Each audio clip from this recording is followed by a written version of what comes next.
Hello, my friends, hello, and welcome once again to stately Vaughn Manor. And it's Wednesday, which means it's Epic Comic Book Wednesday. Every Wednesday, I'll talk about a certain comic book graphic novel or comic book subject. Steve Donoghue on his channel will talk about that same comic book graphic novel or comic book subject. It is our world's finest team up that we do once a week. And this month has been Garbogust. This is actually the last day of Garbogust. Garbogust, a reading event created by CriminOlly to celebrate trashy books, books that are considered trash by society. And so on Epic Comic Book Wednesday this month, we've been talking about some trashy Marvel comics. So of course, we can't talk about trashy Marvel comics without talking about Morbius. Look, it's Morbius. I have a Morbius omnibus. Why? Why do I have one? I don't know. Roger, why'd you buy this Morbius omnibus? That's crazy. You know, Roger over here, he will literally buy anything. And, he bought this Morbius omnibus. And here it is. Morbius. So, there was a huge motion picture, Morbius, just a giant success story, the Morbius movie. And when that movie came out, or was going to come out, Marvel decided to print two Epic collections, their paperback collections, and one omnibus starring Morbius with all the classic Morbius material. And they wanted to line this up with the movie, which didn't work because COVID hit and just ruined everything.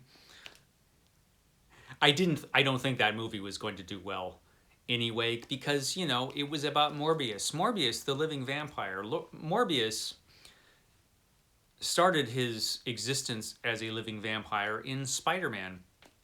He was a Spider-Man villain. Michael Morbius, scientist and doctor Michael Morbius, expert in blood-borne diseases, had a blood disease and decided to cure himself using some DNA from vampire bats. That was a bad idea, and ended up turning himself into the living vampire. Now he needs blood to survive, and every once in a while he'll get an overwhelming urge for blood, and he'll just, up and kill folks when this urge is upon him. The rest of the time he's tormented, though. He's tormented. Oh, I'm a vampire. Woe is me. If only I can find a way to cure myself. And so that's what he does. And while he's doing that, he ends up fighting people, monsters and Spider-Man and other folks. So Morbius had actually a strange existence. First of all, he's kind of a weird-looking guy, Morbius, but that has nothing to do with him being a living vampire. He was weird-looking from the start. But the vampirism didn't help. And he has a terrible costume. And he never changes his costume, like, ever. Now, I get that in the 70s, all costumes were bad, or a lot of costumes were bad. It was a bad time for clothes. When I was a kid looking around the 70s, I was like, why is everything so ugly? Why do things look like this? The 70s, there was no explanation for why things were the way they were. And so Morbius ran around in a spandex costume with a huge collar and little wings under his arms. There he is. And he never changed this costume. He had every opportunity. He never changed it, like, ever. And I get that back then you didn't change costumes because it was part of your brand or whatever. But come on, man. Change your clothes, dude. That just looks ridiculous. Any self-respecting vampire would. I mean, he looks like he just walked out of the spirit store or something for Halloween and just got the cheapest Halloween costume he could find. But he did have an interesting beginning because this is Spider-Man, and you'll notice Spider-Man has 6 arms. He was trying to get rid of his spider powers or something, and he ended up giving himself 6 arms, which you would think would be hard to draw, but Gil Kane pulls it off. Good job, Gil Kane. So yeah, in this issue, 6-armed Spider-Man. He spends the next few issues trying to get rid of his 6 arms. He is successful eventually. Anyway, he fights Morbius, and this tells the story of Morbius. Morbius, with his terrible blood-borne disease, and ends up transforming himself into a living vampire. We get Morbius's origin story. You see he's kind of a peculiar fellow there. He dresses very 1970s. and ends up giving himself this, well, it's a scientifically created vampire curse. He ends up strangling his friend here in a fit of rage. This was retconned later so that in later versions of this, you see him actually sucking the blood of his friend, which makes more sense than him just angrily strangling him. But you know, these are early days of Morbius. Morbius throws himself into the sea, but that's not going to kill you if you're a vampire. A scientifically created vampire, which was important because at this time in Marvel Comics, the Comics Code Authority, the self-censoring thing that comic books had going on at the time, wouldn't let you have real supernatural vampires, so they had to create a living vampire to fight Spider-Man.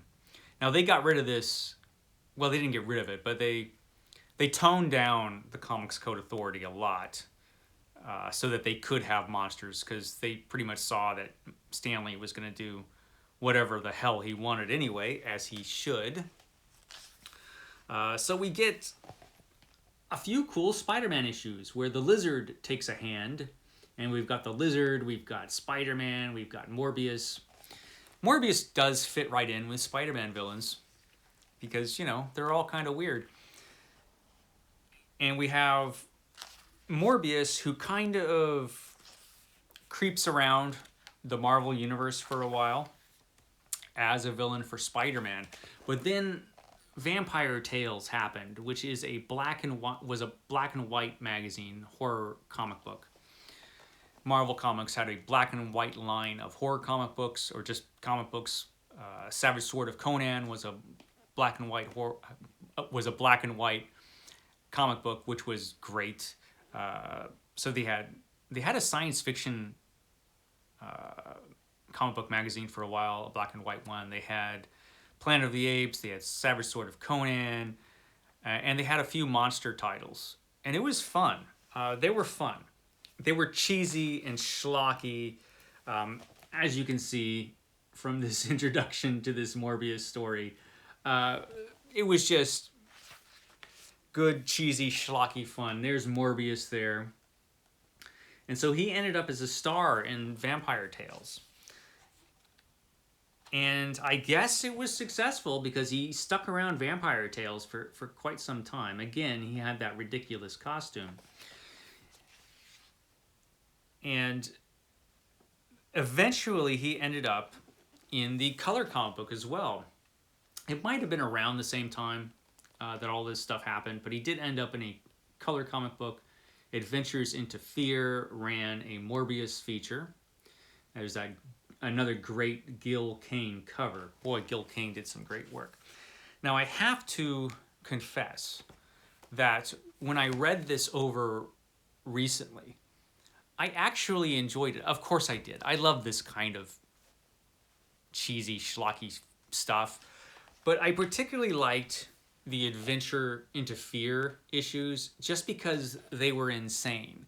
Where Morbius, he doesn't just have, you know, the typical supernatural adventures with other monsters, but he also ends up going to other worlds. And of course he ends up fighting Blade here, and it's really funny. He's like, what's wrong with this guy?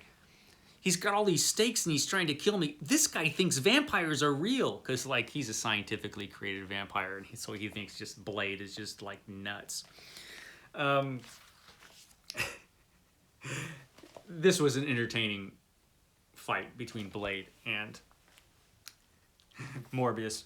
Anyway, where was I? Oh yes, so in the Adventures into Fear comic book, he ends up going to other worlds, other dimensions, all kinds of... He has all these really bizarre sort of science fiction type adventures, which were fun. Frank Robbins becomes the artist on Morbius. And Frank Robbins is an artist that had been around for a long time and had a very, shall we say, interesting style. Very cartoony, very kind of over-the-top style. And a lot of people don't like his work. He wasn't always really like that. I mean, he had been drawing comics forever. And by the time he got to these comics in the 1970s, he was just, his comic book art was very stylized. It didn't work for everything. And he's gotten a lot of criticism over the years for his work in Captain America and some other superhero comics. But in this kind of thing, I mean, look at Morbius there. Morbius was kind of a bizarre character anyway, so he just exaggerated all of that and gave Morbius his own goofy, strange look to the series, and it was cool. He did a cool job on the Living Vampire, I have to admit. And let me see if I can get to some of the extra bizarre stuff. Yeah, this is when we get extra bizarre in Morbius, when we have this guy with the eyes all over his head. There are actually some things that happen in Morbius that actually did have some repercussions for the Marvel Universe, believe it or not. Yeah, look at that costume. Jeez. So, Morbius, he existed in his color comic book. He was in the black and white comic book, which was much different in tone. I'm not sure how much, I mean, they were going on at the same time. I'm not sure how much communication these two features had, the creators of these two features had with each other. I get the feeling not terribly much, because they were very different. The black and white horror stuff was a lot more in line with what you'd normally see in a schlocky, cheesy, black and white Marvel comic book monster story. Whereas the Adventures into Fear stuff was just over the top strange and a lot more fun, in my personal opinion. Now, eventually Morbius was cured, and in this volume anyway, and by the end of this, you get some terrible She-Hulk issues where Morbius has to stand trial for his crimes while he was a living vampire. Those were not great. She-Hulk was not, at this point, great. And so this probably could have done without those, in my personal opinion. I guess they had to fill out the space with that Morbius story. Now, Morbius, of course, did return and return and return again, because that's what you do when you're a Marvel character. So Morbius is still creeping around, as far as I'm aware. And again, his character changed a lot over time. Like in the very beginning, when his first couple years where he was just bouncing around here and there, he would make this appearance in a Spider-Man issue, and then he would show up in Marvel Team Up a while later, and some other stuff. And his character would seem to change to kind of fit the demands of the story.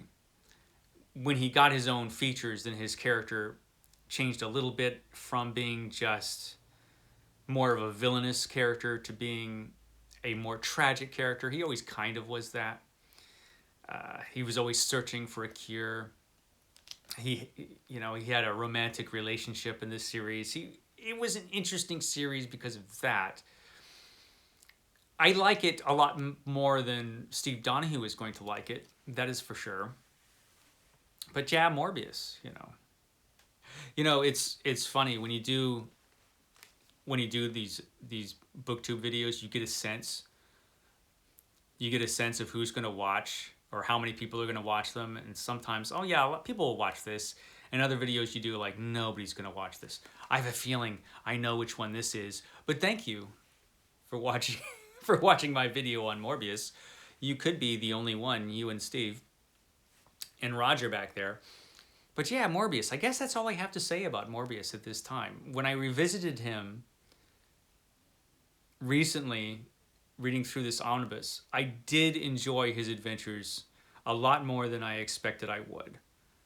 There was some imagination in these stories. I won't go so far as to say they were good, but they were fun. And I guess that's what I would say about Morbius.